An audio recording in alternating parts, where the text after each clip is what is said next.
Assalamualaikum warahmatullahi wabarakatuh. Halo semuanya, perkenalkan nama saya Nabila Aulia, NIM PO7124222009. Saya di sini akan menjelaskan tentang anatomi panggul, lalu anatomi kepala bayi dan juga mekanisme persalinan. Selamat menyaksikan. Pertama-tama saya akan menjelaskan tentang anatomi panggul. Panggul terdiri atas dua bagian, yaitu bagian keras dan bagian lunak. Bagian keras tersusun atas tulang-tulang dan bagian lunak tersusun atas otot dan ligamen.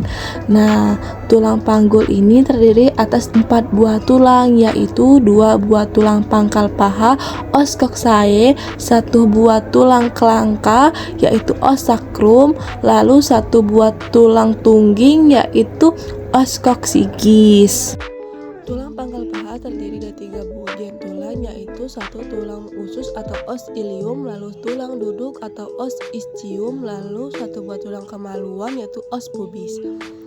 Tulang usus atau os ilium merupakan tulang paling besar. Terdapat bagian tebal yang sisinya disebut crista iliaca. Terdapat bagian yang menonjol yang biasa kita sebut dengan sias. Spina iliaca anterior superior. Di bawah sias terdapat bagian yang menonjol juga yang bisa kita sebut spina iliaca anterior inferior. Pada bagian belakang terdapat tonjolan juga yang kita sebut sipis. Spina iliaca posterior superior. Pada bagian bawah itu dinamakan spina iliaca posterior inferior. Di bawah spi terdapat teknik yang biasa disebut incisura ischiadica major. Di bawah incisura ischiadica major terdapat tonjolan yang berduri yang disebut spina ischiadica. Di bawah spina ischiadica terdapat tekik kecil yang biasa disebut dengan incisura ischiadica. Pada tulang ilium terdapat lajur yang biasa disebut linea terminalis atau linea innominata yang menghubungkan antara pelvis mayora dan pelvis minora. Pada bagian tulang duduk atau os ischium terdapat bagian yang tebal yang bisa menopang pada saat kita duduk atau disebut tuber ischiadicum. Kemudian pada dua buah lubang yang membatasi tulang kemaluan ini disebut foramen obstetrarium. Di samping foramen obstetrarium terdapat lengkungan yang berbentuk seperti mangkuk disebut acetabulum. Kemudian terdapat tangkai-tangkai os pubis yang berhubungan os ilium yang disebut ramus posterior osis pubis. Di bawahnya ada tangkai yang berhubungan dengan os pubis yang berhubungan dengan tulang duduk atau os ischium yang disebut ramus inferior osis pubis. Ramus inferior kanan dan kiri yang membentuk segitiga dinamakan arcus pubis.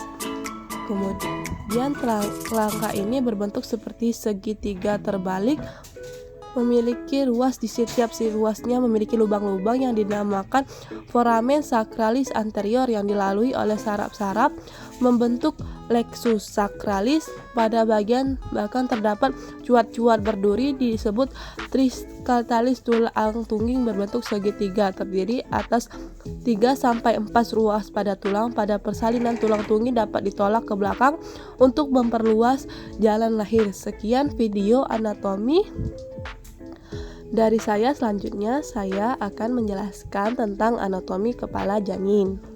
Anatomi kepala janin terdiri dari 3, yaitu wajah, tengkorak, dan sutura. Wajah terdapat os orbita atau tulang mata, lalu os nasal atau tulang hidung, lalu os zygomaticum atau tulang pipi, os maxillaris atau tulang rahang atas, dan os mandibularis atau rahang bawah.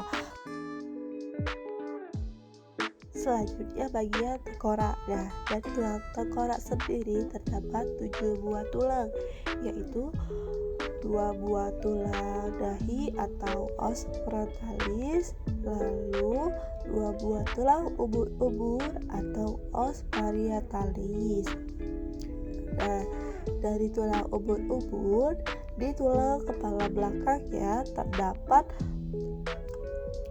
tulang os ospitalis.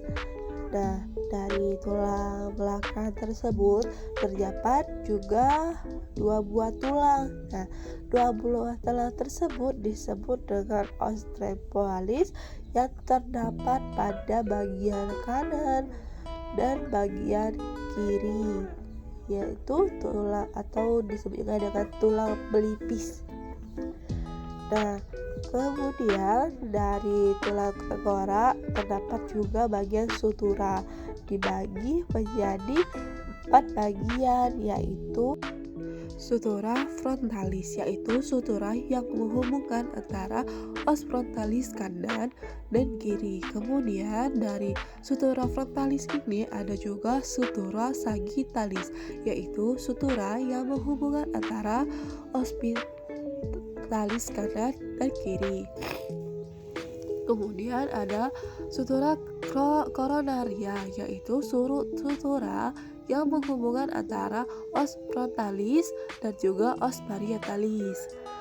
Nah, kemudian dari os frontalis dan os parietalis ini ada juga sutura lamoide, yaitu sutura yang menghubungkan os parietalis dan os occipital.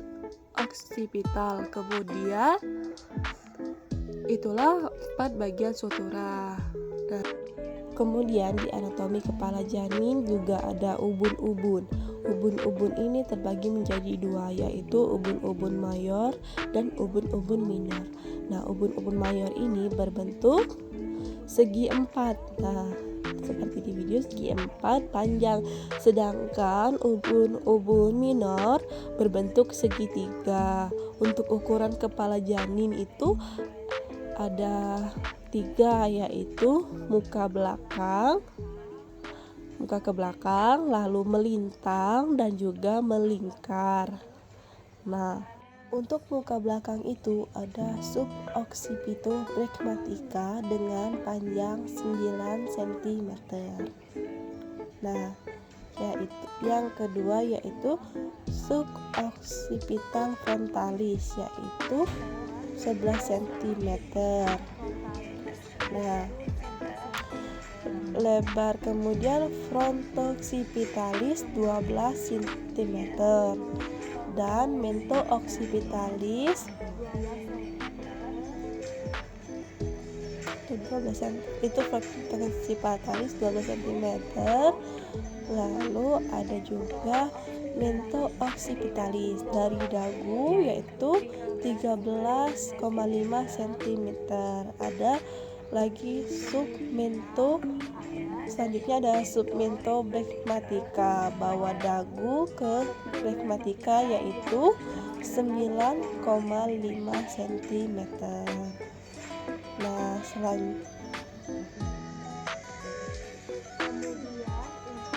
kemudian ada ukuran melintang.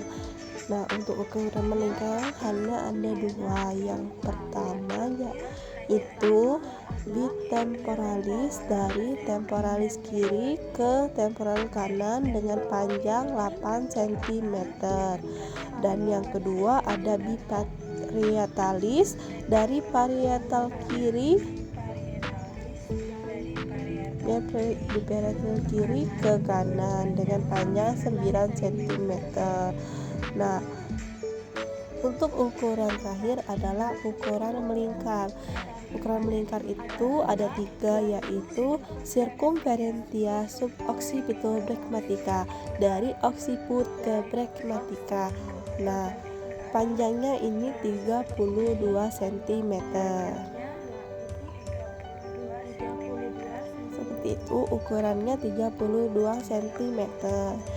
Yang selanjutnya setelah ukuran 32 cm,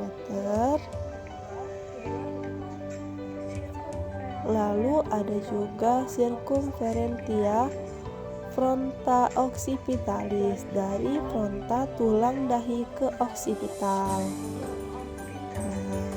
yaitu 34 cm seperti ini.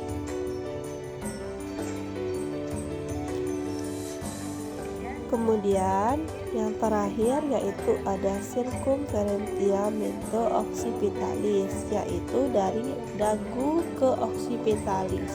Panjangnya 35 cm. Nah, seperti itu, kurangnya 35 cm.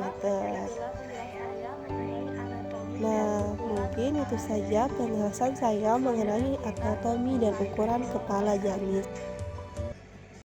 Selanjutnya mekanisme persalinan ada 7. Yang pertama engagement, di mana posisi kepala janin masuk PAP. Saat terjadinya kontraksi maka kepala janin akan terus turun. Penurunan ini disebut descent. Pada waktu kepala turun, posisi kepala janin posisi sutura sagittalis dalam keadaan melintang sejajar dengan syncytialismus. Jika kepala janin mendekati promontorium disebut asynclitismus.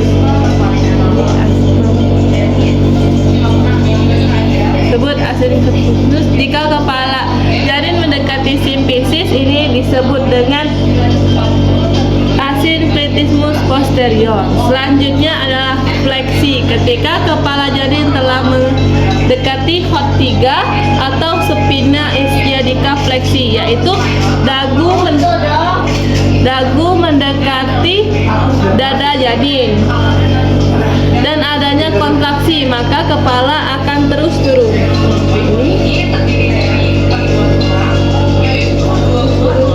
Selanjutnya adalah fleksi. Ketika kepala janin telah lahir mendekati HOT3 spina ischiadica fleksi, yaitu ketika dagu mendekati dada janin. Dan dengan adanya kontraksi maka kepala akan terus. Nah, karena terhambat oleh adanya koksigis, maka kepala janin akan mengalami putaran paksi dalam menyesuaikan dengan sumbu jalan lahir. Setelah itu putaran paksi dalam bayi akan mengalami ekstensi, di mana dagu akan menjauhi dada janin. Setelah itu kepala lahir dan akan melakukan putaran paksi luar. Putaran paksi luar bisa terjadi karena bahu menyesuaikan dengan sumbu jalan lahir, yaitu paksi luar selesai terjadilah ekspulasi, yaitu terlahirlah janin. Baiklah, itulah penjelasan dari saya mengenai anatomi panggul, anatomi kepala janin, dan mekanisme persalinan. Mungkin itu saja yang dapat saya sampaikan. Wassalamualaikum warahmatullahi wabarakatuh.